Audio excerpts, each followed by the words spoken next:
How I lost over 100 pounds. Hello and welcome. My name is Cameron. I am a person who has come back from category 3 obesity. At the height of my obesity, I weighed 331 pounds. As of recording today's video, I weigh 230 pounds, which is 101 pound difference. So it's technically over 100 pounds, not clickbait. I have no formal education when it comes to sports science and nutrition. I've never been professionally trained. I've never had a personal trainer. I just have experience, and that's what's brought me here today to make this video. Over the last 8 to 9 years, I have an unbelievable amount of information, and I feel like it's important that I should make a video tailored towards the people that I used to be.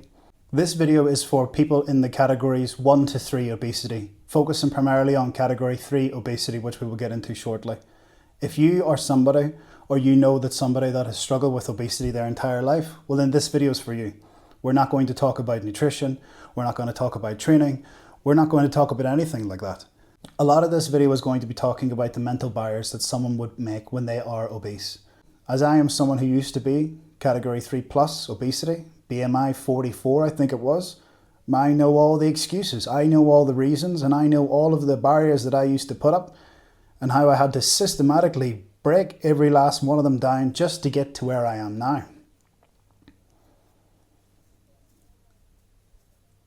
It's a tough road. Obesity is such a personal, it's a personal and isolating experience.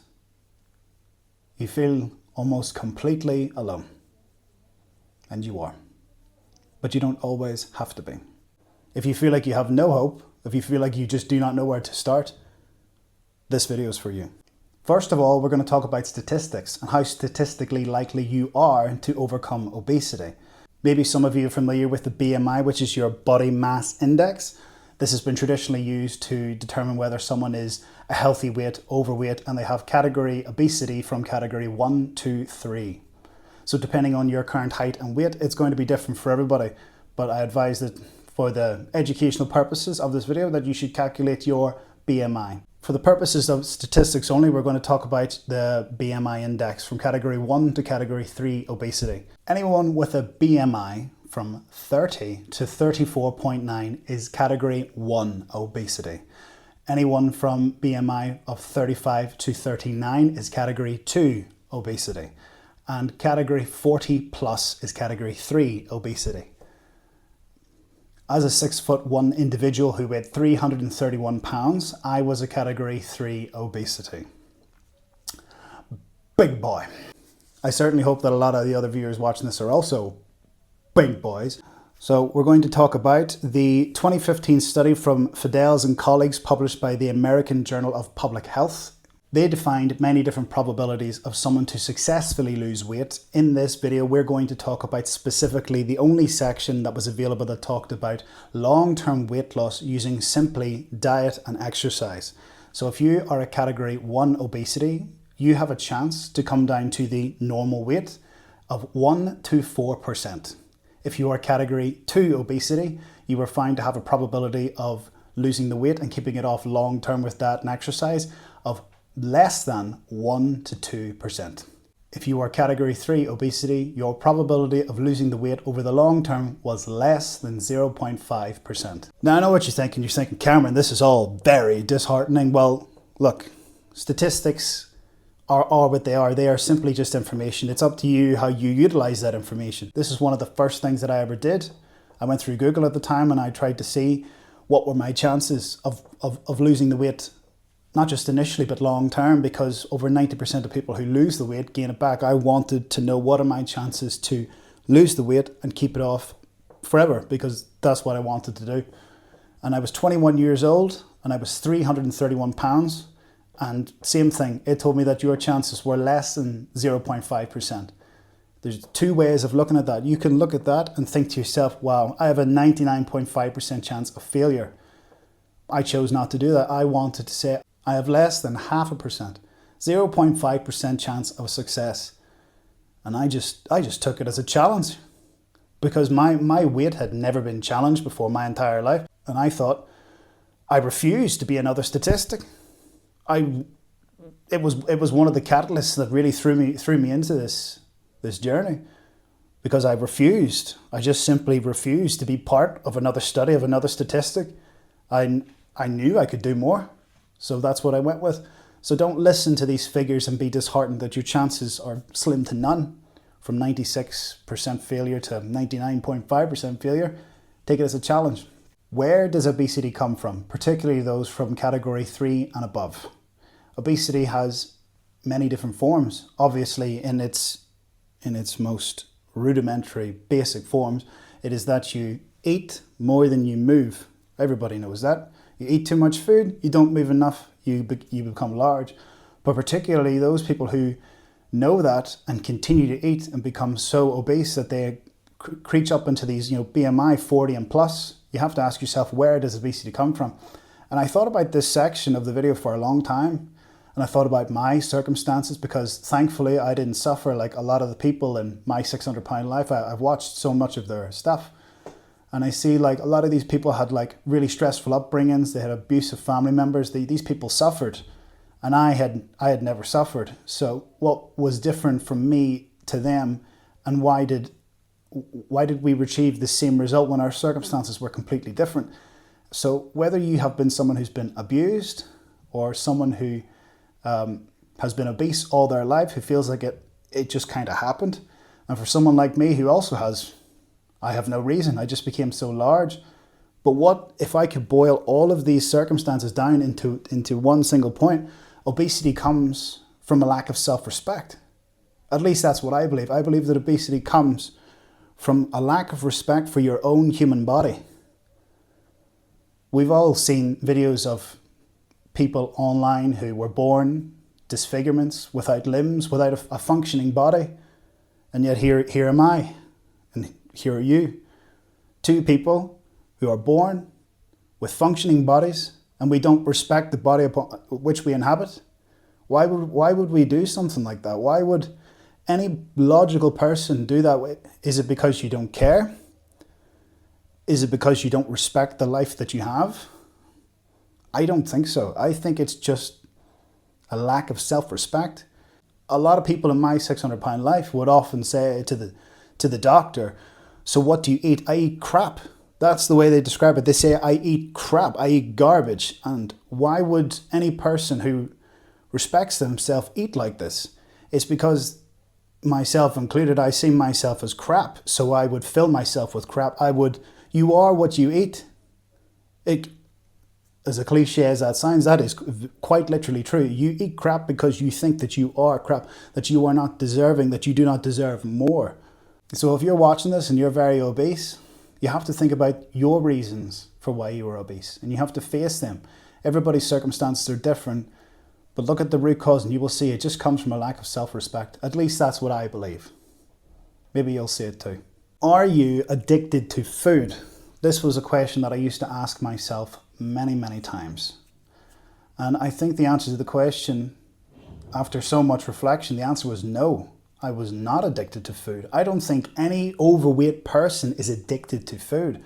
They are addicted to the dopamine release, to the comfort, to the tranquil feelings that comes whenever you eat delicious food. You have to think about it. How do human beings feel whenever we eat food? We feel this release, we feel pleasure. This is like it's such an easily and readily available form of dopamine release throughout the day. So if you're eating constantly, it's because you crave that dopamine shooting through your brain, making you feel good about yourself. Other people have vices like gambling, alcohol, cigarettes, and having intercourse. But whenever you are so fat, these things are either unattainable or they're harder to get, so you rely on food for that dopamine release throughout the day.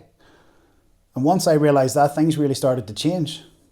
Once I just started to figure out different pathways, which we'll talk about soon, and how I could take away the real infatuation, this overwhelming release of food, the pleasure. You need to take away the pleasure from food to one of just enjoyment, like a normal person would do. Normal people just enjoy food. But people like you and I, the pleasure was astronomical. It was better. You see, on my 600-pound life, they would describe this feeling of pleasure And some of the women would say, to me, this is better than intercourse, than sex. And you think that's where the root cause is from. It's from this release of dopamine throughout the day. So got to think to yourself, you're not addicted to food, you're addicted to this constant release of dopamine to make you feel good because you don't feel good about yourself. How do you battle hunger? This is by far the biggest part of this video. This is going to be the biggest thing that you will have to overcome. If you watch no other part of this video, watch this one, because this hunger that you feel constantly, it is, I'm not going to sit here and tell you it's not real. These aren't real hunger signals. These are as real as anything. They are as real as you and me. I know that is the perception right now, and perception may not be reality, but to us it is very, very real. Hunger is by far one of the worst things that anybody can put themselves through. In order to battle your idea of hunger and how to stop feeling so hungry all the time, is that you need to change your idea of satiation. How do you feel satisfied? If you are very obese, your idea of being satisfied is when you are so full, like couldn't eat another bite, just so satisfied with this giant belly filled with food. This is incorrect. This is not how someone feels satisfied. So here we have the middle of the scale. Down here is hunger as well as empty. And at the top of this scale is satisfied and very, very full, right? So right here in the middle, your idea of being satisfied is right up here at the top when you are so full, you couldn't eat another bite, completely full of food. This is the problem. When your idea of being satisfied correlates with being unbelievably full, you need to change that. You need to bring down your satiety, your idea of being satisfied from here. You need to bring it into the middle. The middle is not hungry, okay? We're going to go through this like a couple of times so you really understand what I'm saying. So you're not trying to feel so full so that you can feel satisfied. Your satisfaction should come from not empty. Empty, not empty, full. This is where it needs to change. You need to bring down your satiety from being so full to, oh, I'm not hungry anymore. You're not focusing on the top half like you have always been. Traditionally, you probably have just been like, oh, I'm so full. I'm feeling a little bit peckish. But you internalize this and you perceive this to be, I am so goddamn hungry. This is not what we do. You have to change your satiety. You're going to have to become quite hungry. You're going to need to become quite hungry and quite often. And then whenever you start to feel like true hunger pains and you bring that up here to the middle, you go, oh, the pain is gone. I'm no longer actually hungry. I'm not empty. So that's what we have to change. You have to change your satisfaction from I am so full to I am not empty. So full, I am not empty. This is where the satisfaction needs to be. For me, this was one of the hardest things to overcome. And it is the hardest thing to change your portion control, your eating habits, which we'll talk about later. But the feeling full, the really, really like I couldn't eat another bite, that needs to go completely. That needs to be gone. And once you change this scale to I am not empty, therefore I am satisfied. That is going to be the biggest catalyst, the biggest change ever. It's going to change every single part about your life. You will start to lose weight, you will start to look better, and you will start to feel better. Empty, not empty, full. I don't want you being in this top 50% ever again. Now, are you going to implement that immediately? No, absolutely not. This is like a long-term goal I want you to get used to in your mind. So take them hunger cravings down, or take that satiation down from very full to peckish, and go back up to where you need to go, where you feel safe. And then over time, try and bring it down just a little bit more. You're like in here in the middle where you're feeling peckish. You're like, oh, I'm starting to feel a bit sick. I'm so hungry. Go back up. And then over time, bring it down a little bit more. Push through the hunger. Just delay it an extra hour or so, and then come back up. And over time, what will happen is you will actually start to feel like your stomach is shrinking because you're eating less food. Your stomach is probably so stretched, it's so inflamed from all of this food that you're putting in. Like the stomach is not a muscle, it is an organ. It is very stretchy. It can go up to 3 or 4 times its size. The gastric bypass, the band, they remove like 90%. So the stomach has already stretched 3 to 4 times its normal volume. So just like it can stretch, it can shrink back to its normal size. And it wants to go back down to this little size. So I promise you, really try and focus and push through the hunger, at least initially. Just try and do it every single meal.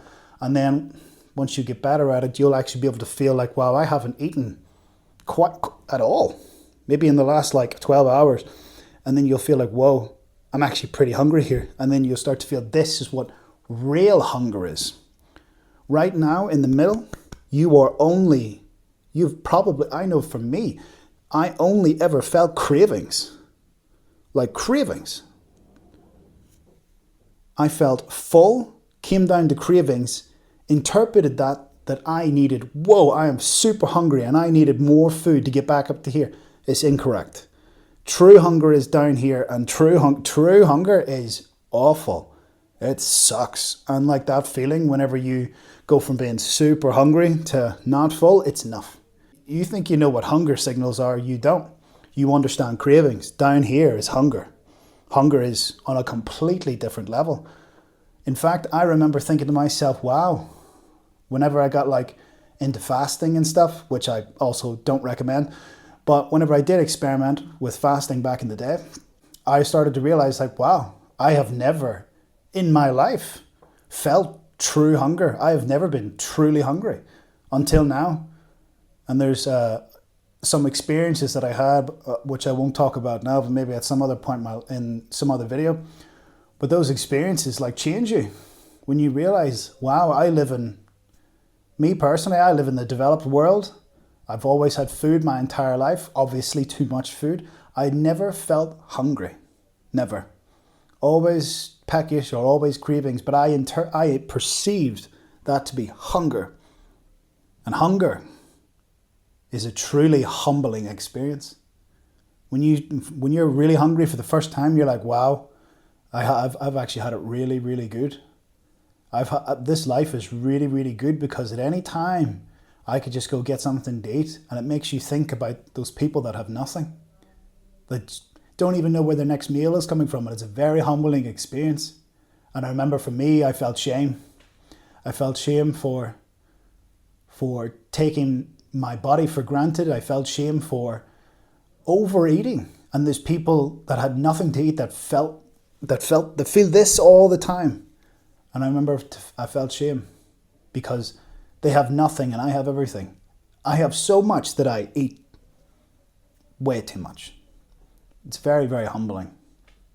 How do I manage portion control? What I want you to do is I want you to find a plate, some sort of eating utensil that you have in your home that is not like I know what you're like, and I know that you probably prefer the massive, extra large dinner plate that is only really used for Christmas, because that's the one I used to use. So I don't want you to use that plate. I want you to find a normal, medium-sized saucer, probably like this, in your home. And that is your designated plate. Maybe you have many like it, that's okay. Designated, medium-sized dinner plate. And what you're going to do is you're going to simply look at your portions. You're going to take that dinner plate and you're going to divide it into thirds. Number one is a fistful of protein. The second is going to be your carbohydrates. Another fistful of carbohydrates, or maybe slightly less. So a fistful or slightly less. Remember, less is more, less is better. The last one is going to be however many vegetables you want. If it's a green vegetable, as much as you want. There's no limit.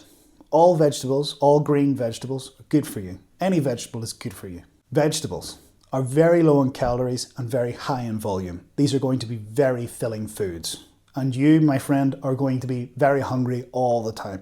So the more vegetables that you eat, the more space you fill up in this already inflamed, already stretched stomach, and you're going to feel better for longer. So there's no limit. How many times should you eat this a day? I'm a big believer in 3 meals a day. Now, do I believe that you should be eating breakfast things and lunch things and dinner things? No.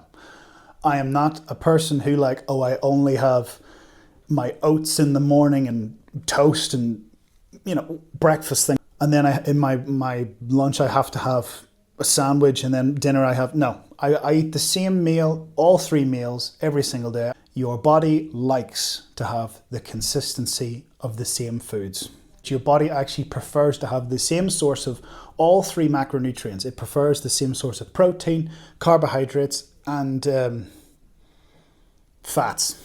Forgot the last one. But your body not only gets used to utilizing that same fuel over and over, but it actually gets more use out of the calories consumed because it's so used to this continuous source of the same fuel. This is not to say that you should not be doing breakfast, lunch, and dinner, with traditional foods. I'm just saying that it's completely not necessary. If you want to have steak and potatoes in the morning, there's nothing wrong with that. If you want to eat that 3 times a day, it's actually better for you because your body is utilizing the calories better. However, if you were like, no, I like something light in the morning, I like my oatmeal with, I don't know, how does someone get protein in oatmeal? Anyway, maybe I like my oatmeal, I like a sandwich, and I like my roast dinner. Do that, absolutely, as long as you stick to the portions. That's what matters most. You have to listen to what I'm saying in this video and try and put these core concepts and apply them to you. Everybody is different. I personally love to eat the same meal 3 times a day, every day. I just like the simplicity of it. But for you, who's very obese and is very used to probably a very wide variety of foods, I don't recommend this. Now, if you can, by all means, go ahead. But just manage your expectations. You're going to be going through quite a big change. You're going to be asking a lot of yourself. And if you're asking yourself, okay, Cameron, I manage my portions, like as you say, but I eat my food and I'm still hungry. What do I do? Whenever you eat food, it must travel down your body through to the stomach, and then it must be digested by the stomach. Whenever the stomach is hungry, it sends ghrelin. Ghrelin is the hunger hormone. Whenever you are hungry, your body will send ghrelin signals to your brain to make you eat food.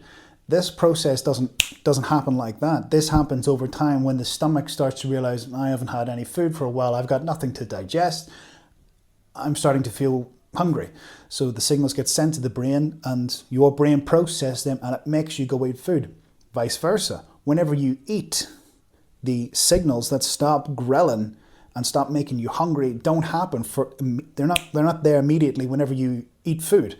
You have to eat the food, and it has to go into the stomach and it must digest in order for the stomach to send signals to the brain. Okay, I'm not hungry anymore. Ghrelin hormone comes down and satiation goes up. So if you eat your food, you have to wait at least 30 minutes. At least. If you can push it farther, do that. But I promise you what you will figure out, maybe in the beginning, maybe 5 out of 10 times, but as you progress and you lose more weight, you will figure out 9 out of 10 times you were just waiting for that food to digest in order for the hunger signal to come down. To summarize, portion control, fistful of protein, fistful of carbohydrates or less, as many vegetables as you want, and whenever you are finished with your meal, I want you to wait 30 to 60 minutes. And if you figure out, wow, I'm not hungry anymore, victory. Should I start calorie counting and training? No. You should not start training and calorie counting, especially if you are category 3 or above. Now, I'm not saying don't do it. I'm saying it's advised that you do not go balls to the wall. I want to go to the gym 7 days a week. I want to eat 900 calories a day. I want to lose as much weight in as short as time as possible. This is a recipe for disaster, and you're making it. If you are so overweight and you are so obese, changing these habits that we're talking about is going to be so much more beneficial than going to the gym, than eating healthy. It's all about how much you eat and how much you move. So if you start throwing in weight training in there and you start throwing in like this really, really strict diet, you're going to suffer. You see on My 600 Pound Life, when they're put on this crash diet, 1,000 calories, and they're eating stuff that they don't like, they suffer a lot. And then they have their strange enabling parents that want to watch them die by bringing, McDonald's in. But it's because they're not weaning themselves off this correctly. You have to remember that you're asking quite a lot from yourself. You're 300 plus pounds. You've got sore aches and pains. It hurts whenever you sleep. None of your clothes fit you. You have trouble walking up the stairs. It's hard to breathe. Maybe you have health complications. There's any number of things that could come from being so overweight. So whenever you are starting to change your eating habits simply by eating just less food, that's a lot. You're already going to be dealing with quite a lot. So putting this additional strain on your body is just going to make you more hungry, and it's going to plateau your progress. I promise you that's exactly what's going to happen. Now maybe you're somebody who's only category 1 obesity, and they're looking to, you don't have the problems that category 2 or category 3 have. That's okay. You can start weight training, and you can start eating healthy if you so wish to do so. But I cannot stress this enough. You need to go into everything very slowly. You can't just go, I'm going to train 6 days. No, you train once. You go to the gym, you try out the machines, you come home. That's it. Then next week, maybe you want to do 2 days, 3 days, 4 days. Same thing with your eating. You're like, okay, I'm going to start eating vegetables, but I'm going to still have my burritos. Okay, do that. Maybe you switch to veggie burritos. Maybe you just change little habits as time goes on. You change little parts about your diet as time goes on. And you start adding training as you start to feel better and feel like you could be doing more. Or maybe you want progress faster. But the slower that you go into this, the better your results will be for the long term. That's what we're mainly focused on. It's not rapid weight loss and then immediately regain, because that, I promise you, that's exactly what's going to happen. It's happened to me numerous times. Crash diet, weight comes off, feel good, didn't actually change anything to do with my own eating habits, back up. What a waste of energy, what a waste of time, what a waste of effort on my part for putting myself through this part just to regain and eat it all back. Silly. There's no point. You go into this as slow and as steady as possible. So remember, be kind to yourself, be generous to yourself. You're already asking yourself so much. So from somebody who is so overweight and they're eating 12 burgers a day, asking them just to go one less, it's a big ask. So don't push yourself. I'm going to crash to 3 burgers a day. No, don't do it. The slower you transition, the better your overall results will be. We're not interested in short-term loss. We're interested in the longevity. We want to lose weight so that our quality of life improves forever.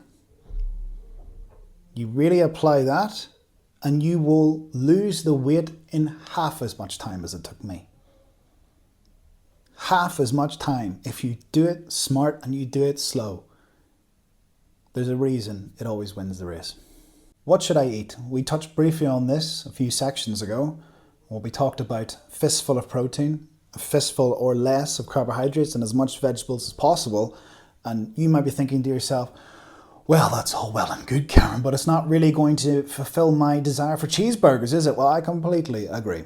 So what I'm going to tell you now is something that I had a lot of success with, and that is going to be meal prepping. You should have your carbohydrates, which is your pasta, grains, rice, potato. Like that covers all of food. Same thing with your protein. You can have red meat, poultry, fish, and sometimes pork. Your vegetables, it's just vegetables, whatever that you want to eat. So whenever you have this here little graph of food, you think, okay, I just pick one from each and I put it on the plate. So you can meal prep, you can batch cook. You want 5 dinners, so we're going to do 500 grams of rice. I don't know, 1 kilo worth of chicken breast, and then ever as much vegetables as you want.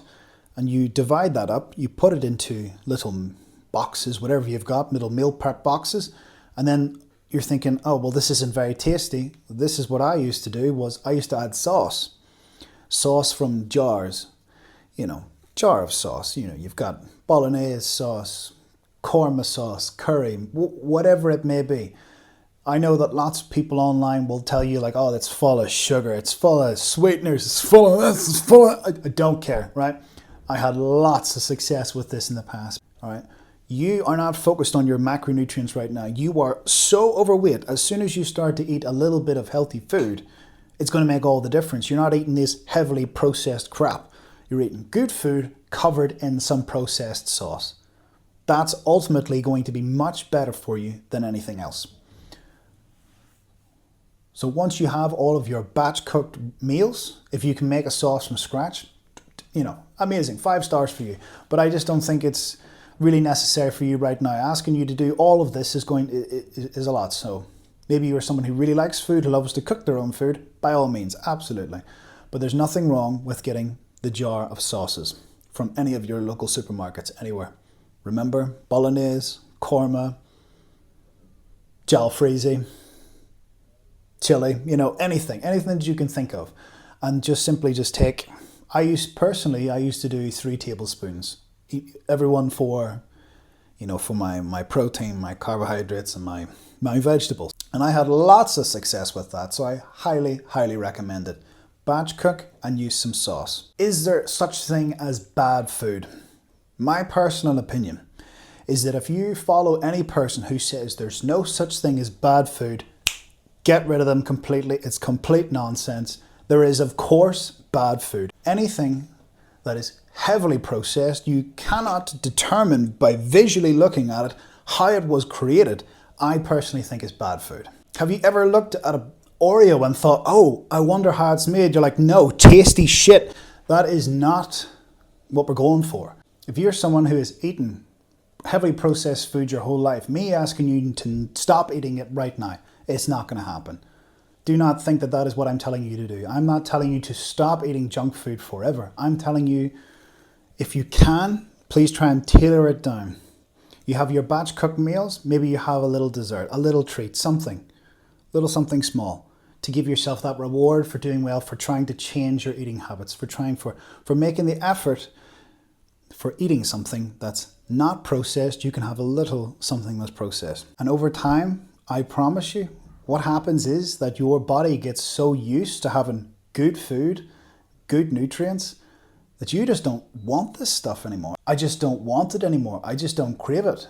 And if you told me that I could get to this stage, 10 years ago, I never would have believed you.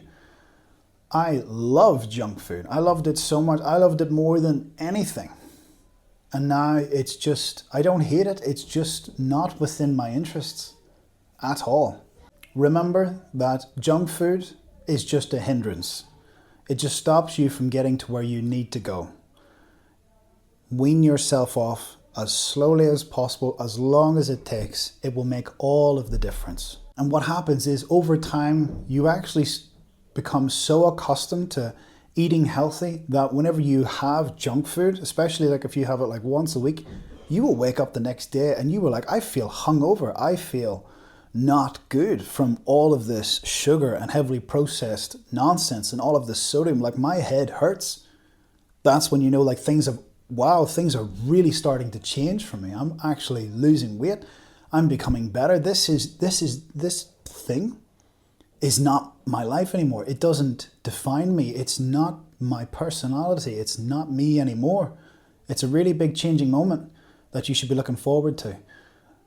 So is there bad food? Yes, there is bad food. It exists. Everybody knows what bad food is. And my friend Tom said something very interesting to me one time when I was like, well, what's good food? And he said, if it walks on the earth or it grows on the earth, then you can eat it. Interpret that however you wish. What if I'm craving junk food? What if you're really, really craving McDonald's in the early days, whenever you start to cut back on all of these really, really bad foods, is that you're going to crave them a lot more. You got to remember that these foods are specifically designed to make you want more. It is genetically engineered food to make you buy more, because that's where the profits are when people overeat on this crap. How do you manage these cravings? How do you do it? What if you really want a cheeseburger? Make it yourself. Make the food yourself. This is going to be another big thing that will change everything. I remember watching My 600 Pound Life. She was cooking and making the fried chicken herself. And the husband, he was like, well, if I don't buy her the stuff, but I buy her the ingredients and she makes it herself, it's got to be healthier, right? 100% completely true. She was frying the food in her bed, and I guarantee you it was healthier than KFC, anything. It was healthier than all of the processed foods because she was making it herself. So if you are really craving fried chicken and you are really craving cheeseburgers, anything, in my culture they're called fakeaways, which is a takeaway, but it's fake. You make it yourself. It will make all of the difference. Is what will happen is you will actually become quite good at cooking. I never knew that I had a talent for cooking. I knew I had a talent for eating, but never for cooking. And then once I started to really crave like really bad junk food and these like really, really bad fast food, I started to make it myself. Suddenly I started to realize like this is better. It tastes better. It's better for me. Why wouldn't I just eat this? And it changed. My eating habit had changed once again. I started to realize that this food was just, it's not even tasty.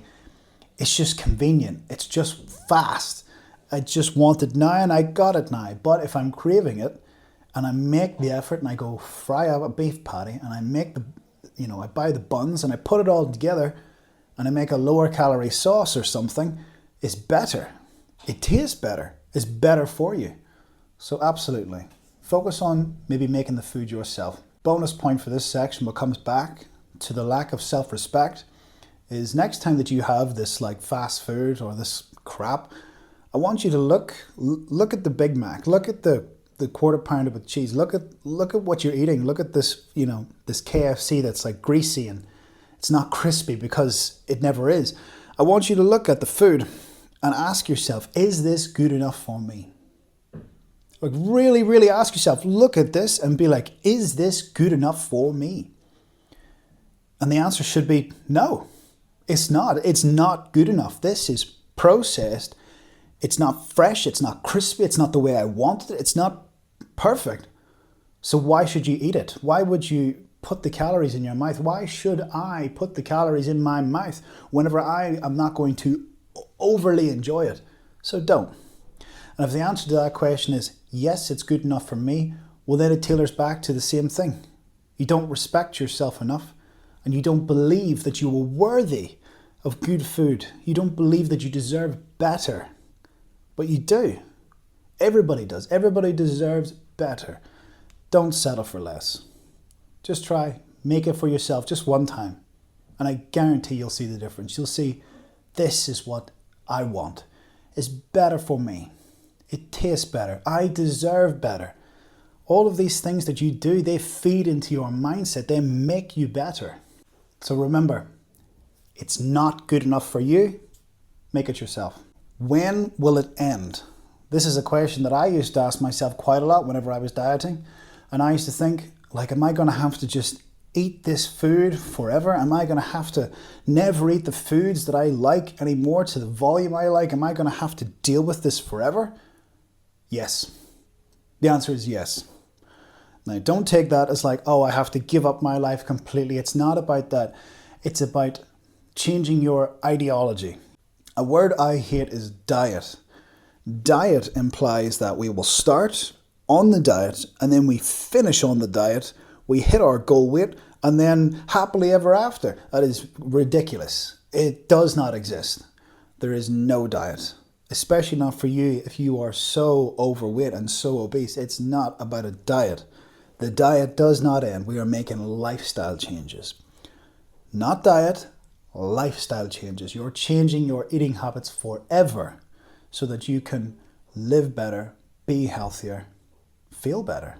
Once you focus on eating less junk food, eating better food, adding resistance training, adding cardio, these things are changing your life. You want your lifestyle to change. You want your quality of life to go up. You want the level of anxiety, the lack of confidence, that's just the lack of happiness. You want all of that to go down. And it will. But you need to accept that this is not a diet. It will never end. This is your life. Only you get to live it. Each of us gets one life and each of us gets to choose, and you have to choose every day that you want to be better, that you want to eat better, you want to look better, feel better, be happy. It has to change. You have to change. And change isn't like I make the switch and it happens instantly. Change is a choice. It's a choice you make every single day, every single meal, every single decision. You change with your decisions, and you have to make them constantly, and you have to make the appropriate ones for you. You have to know that you're doing your best and that you want to be better, so you make the right decision. How am I supposed to deal with always being hungry? Someone once told me an effective weight loss strategy is that you should never be hungry while on a diet. Biggest load of lies anyone ever told me in my life ever. What I just said, scrap it from your mind completely. Anybody who tells you this, get rid of them out of their life, close the door, don't speak to them again, block them on Facebook. It is terrible, terrible advice. Whenever you are hungry, it's because you're not getting as much nutrients as you were used to, and your body needs to find this energy source from somewhere else, and it's going to go to your fat stores, because the body will always prioritize the organs, bone density, muscle tissue to an extent, but it will go for the fat stores. Fat is just stored energy, and that's where it's going to go. And this process, because you're not getting enough food, you're going to feel these spikes in ghrelin. You're going to feel more hungry. But you just have to accept this as a natural point of weight loss. This is cause and effect. The cause is hunger and the effect is weight loss, fat loss. Remember, cause and effect. You're going to feel hungry and you just need to accept it as a normal part of the journey. You're going to feel hungry, but you should also have a little bit of satisfaction in there, knowing that I'm feeling hungry and I know that I should be doing this because it means that I'm going to lose more weight. Not so much that you can't sleep, but just really try and lean into the hunger. Try and feel it. Try and notice it for what it is. It's just signals. It's not terribly overwhelming. It can be at times, but most likely if you're very obese, you won't be having this really, really, really hard time, at least not now. You'll be perceiving it to be very, very difficult, but you can push through it. It's like anything. You can push through it. Not a diet, lifestyle changes forever. That's the whole point of this video. We're talking about the psychological barriers that you need to overcome in order to lose weight successfully and over the long term effectively. We don't want to be part of another statistic. Am I telling you that you're always going to be hungry? A little bit, yes. So you have to understand that hunger is not the enemy.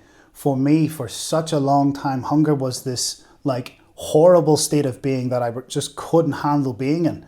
It just consumed my thoughts. I would dream of food. It was just constant. It never ended. But the thing I had started to realize was that hunger was not the issue. It was actually part of my salvation. Hunger is a good thing. Your body responds to a perceived state of adversity. The body likes being challenged. If you do not give your body a reason to work, your body will not work for you. That is 100% backed by science. Fasting, autophagy. I am a person that doesn't practice fasting, at least not intentionally. And I also do not recommend anybody from category 1 to 3 obesity that they practice fasting at all. However, there is lots of scientific proof that autophagy, the benefits from fasting, or rather the process that starts the regeneration, autophagy, is 100% real. Autophagy is a state of regeneration that the body finds itself in, usually peaking about 36 hours into a fast.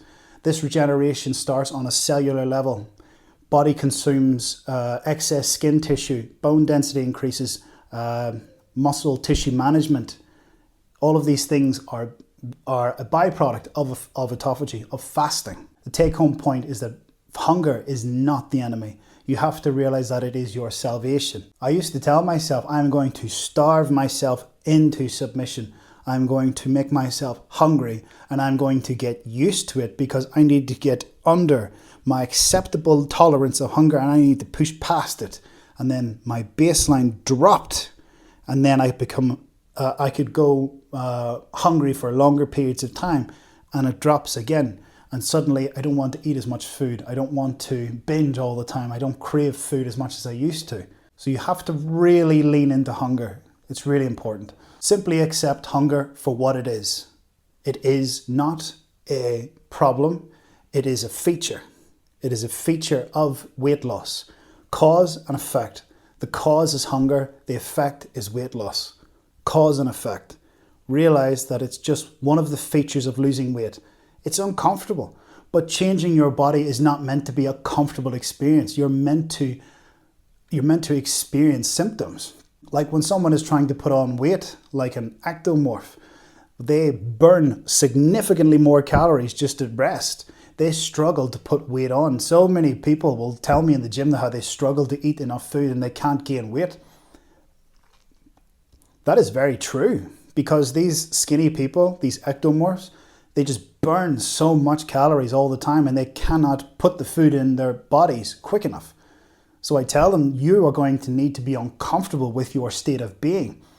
You're not hungry, you want to gain weight, you're going to have to force yourself to eat. You hear bodybuilders all the time how they're not hungry and they force themselves to eat, because that's the thing. It's cause and effect. You have to force feed uncomfortable cause. The effect is weight gain. It's exactly the same, but the opposite for weight loss. Cause, hunger, you're not eating enough calories. The effect is weight loss. So understand, whether you're trying to gain weight or lose weight is exactly the same struggle. Everybody goes through this uncomfortable state of being, but that's what it takes. Whenever you are in your current state, your body is used to being 300, 400, 500 pounds. This is your current state, homeostasis. This is your comfortable level of where your body wants to be. Your body does not like change at all. It doesn't want that. It wants to be where it is constantly. And your baseline, your metabolism, your being is all stuck at this current weight. And you have to force it to come down. And the body will fight back all the time trying to stop this. And eventually the body will submit and come down to this new baseline.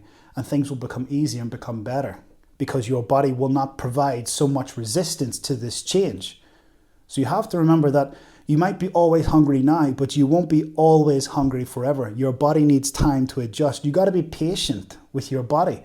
You have to be patient with yourself.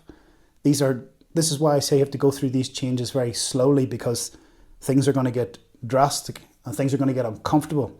You've got hunger signals, you've got hormones that you've never felt before, and they're going to come hard and fast. Hunger is not the enemy.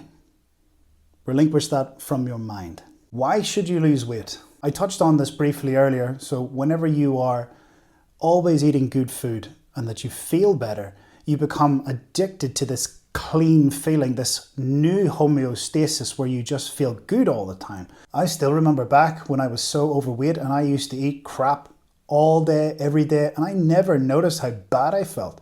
I never noticed the indigestion I had, or the bloated gut, or the just feeling of bad, feeling of dread, feeling of not good. I had never known anything different my entire life. I had always just known fast food, and I had always felt terrible, and I wasn't even aware of it. And I promise you, you are not aware of it either. It's such a shocking thing whenever you go through it, when you realize, wow, I've been living in this horrible state my whole life. And then when you start to eat better, you start to feel better. You're like, is this what a normal human being is meant to feel like? Yes, that's exactly what you're meant to feel like. And whenever you eat so good for so long, you become in this new state. You love it. You love being in this state. You're not drinking alcohol as much. You're not smoking cigarettes. You're not doing things that harm the body, because you're so used to waking up and just feeling good about yourself, feeling positive about your life. What you put in your body really matters, and it really affects your mood. It's not like you're just going to ignore the food that you love forever. You're going to not even want it as much anymore. You just won't. Another reason why you should lose weight is because, unfortunately, we live in a world that is completely dominated by appearance. That is just the way the world is. Everybody knows it. Not many people mention it, but it's completely true. Everybody makes judgments on every single person they see every single day, consciously or unconsciously. That is the way the world works. You look in the street, you see people, you consciously or subconsciously judge them on their appearance. That is just the way things are. We all do it. We're all guilty of it. One thing that I did notice when I started to lose weight and I started to become less than 300 pounds and then less than 250 pounds, people treat you better. People have more time for you. People smile at you more. You aren't even aware of it, but when you are so big, people, even though you're so big, like you are massive, people look straight through you. They look right past you, and you can't blame them because you are not appealing visually. And that's okay for now, but it's not going to be okay forever. You have to realize that people, and you can't fault people for this is just how society is. We all make judgments, and you are judged on your appearance. And whenever you look after yourself and you treat yourself better, other people treat you better. I noticed it the first time I was in a grocery store, and I've been working out like 6 or 9 months and I was feeling good about myself and looking good. And I went into this store numerous times, loads of times. And then all of a sudden the girl at the counter started being very nice and friendly and giggly and laughing. And I'd never experienced this in my entire life, 2 decades. Never had like a pleasant interaction like that before from a complete stranger. And it stuck with me. It made me notice that people treat you differently based on your appearance. So you have so much to gain, you have so much more interaction, you have so much more opportunity when you take care of yourself, when you look after yourself. When you become less than what you were, there's more available to you. There will be more for you. Another reason that you should lose weight is because time will pass anyway. You live life long enough without ever taking recognition of it. You live your entire life, and then you get at a certain point in your life and you mourn for the time that you've lost. And it's only towards the later stages that we realize we haven't got so much time left and we've squandered already so much. Maybe you've already had that realization. Maybe you're having it now. It's important to realize that time is just going to pass anyway. And you don't want to regret the time that you've already wasted. My biggest regret is just not starting sooner. I started at 21 years old after my 21st birthday, when I looked at myself in the mirror and I said, enough is enough. I will not live another year in this pathetic form. I can't get any bigger. It's already terrible. And I regret not doing it sooner, just even 1 day sooner. Any time, any period of time I could have gained by just starting sooner. In a few years' time, maybe after watching this video, you'll already be 100 pounds more. Maybe you'll be 200 pounds more.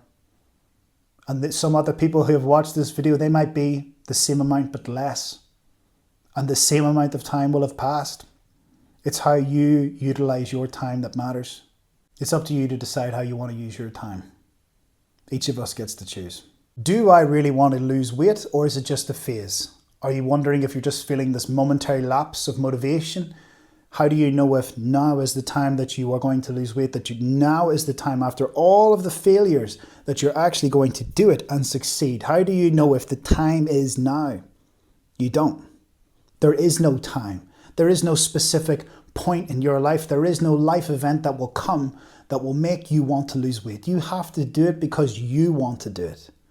In fact, maybe the motivation doesn't even have to be about you. You could want to lose weight because your son was born, because you want to get this girl, because you just want to be better, because you've got family members who depend on you. The motivation does not matter. Whatever gets you eating better, working out, doing things that are good for your health, doesn't matter. Whatever works for you. There is no single motivation. You know, I hear all the time people say, you can only lose weight when you do it for yourself. Absolute nonsense. You can do it whenever you want to. You do it for you do it for somebody else. It doesn't matter. Is this a momentary period of motivation? Roll with it. Get going, get started immediately. Take that nighttime energy and make sure that you wake up, instead of waking up the next day and forgetting about it, wake up and apply it. Apply it immediately. Get going, get started. And motivation isn't something that is just constant. It's not on constantly. It's not on forever. Motivation and your desire to lose weight is something that you need to work out constantly. It's every single day. You have to wake up and the same mentality every day that you want to lose weight, that you want to be better, that you want to be stronger, that you are going to make the effort every single day. It's now, forever, until you die. That's what you have to realize. It's not like, these people are so motivated, these people are this, these people. Nobody is motivated. Everybody makes choices every single day. People confuse motivation with a sequence of choices in the right direction. People misinterpret that as motivation. There is no motivation. There is simply a choice every single meal of every single day, every minute. Every single time that you work out, that's a choice. Every single time that you avoid fast food, it's a choice. The choice is yours. That's the beauty about being in the world of free will. It's your choice. And you make the same choice every single day. Somehow the choice just becomes less. It's not such a big deal.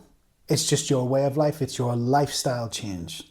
Another thing you need to realize is that the ability to make these choices every single day, people misinterpret this as like somehow a special person. Am I a special person because against all odds, with a 99.5% chance of failure, that I lost all of this weight and I regained my health?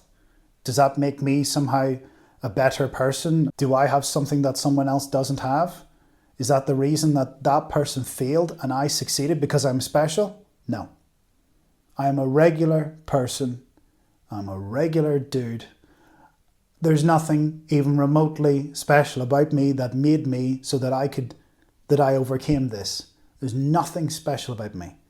If I can do it, anybody can do it. That's the whole point. It just takes the constant effort, the constant choices every single day to lose weight. The difference between you and I who weighs 230 pounds and you who weighs 400, 500, 600 pounds, the singular difference between us is knowledge and experience. I have so much knowledge to do with health and fitness because of my experience. That's what I'm trying to do today, is to try and give you that knowledge so that you can experience it for yourself in significantly less time. The more knowledge that you have, the less time it's going to take. Manage your expectations. What do I mean by that? It's that whatever time frame that you say you want to lose this weight by, if I want to be shredded in 6 months' time, you should plan for 1 year. You should be doubling the time it takes. If you try to meet these expectations, it's not going to work. You have to realize that there are going to be so many hurdles along the way. There's going to be slip-ups in your lifestyle changes. There's going to be eating bad food. There's going to be binges. There's going to be a lot of problems. And I understand in your calorie app, it might say, if you eat 2,000 calories a day, you'll be at your goal in April. No. All right. That's if you were to stick completely true to it. And these apps and these predictions, they don't account for plateaus, hormone changes, fluctuations. Do not let yourself be defined by a timeline. And if you are, remember, double the time. It's going to take you twice as long. There's going to be things that come up. It's going to suck. And you have to manage your expectations. So that means whenever you do fail, you have to be kind to yourself. You have to realize that you're going through a massive lifestyle change. You're changing everything about your being, about your whole being, not just your body, your mind. Think about the unbelievable amount of barriers you're going to have to break down just before the weight loss occurs. It's a lot to ask anybody, let alone yourself. You have to be kind. You have to be understanding. And that can be like the hardest thing to do whenever the subject of the matter is yourself. Don't talk negatively about yourself. Do not say negative things out loud. These things, when you call yourself a fat this or an overweight that, these words come out and they go back through your ears straight to your brain and they reinforce this negative behavior. I don't know how it is in your culture, but in mine, it's like people are wired negatively, especially when it comes to the self-talk. People talk about themselves horribly all day, every day. You see it whenever someone drops something, they go, "Oh, you idiot, what are you doing?"